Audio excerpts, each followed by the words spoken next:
Hi, today I have another interesting story for you. Our story name is The Monkey and the Bell. A monkey found a shiny bell and loved ringing it. People in the village got scared, thinking it was a ghost.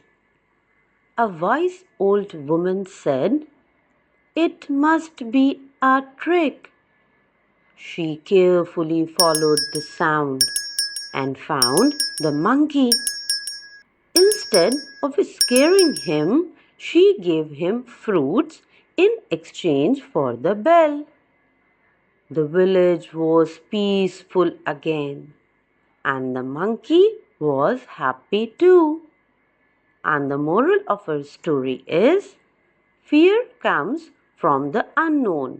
Wisdom solves problem. Thank you.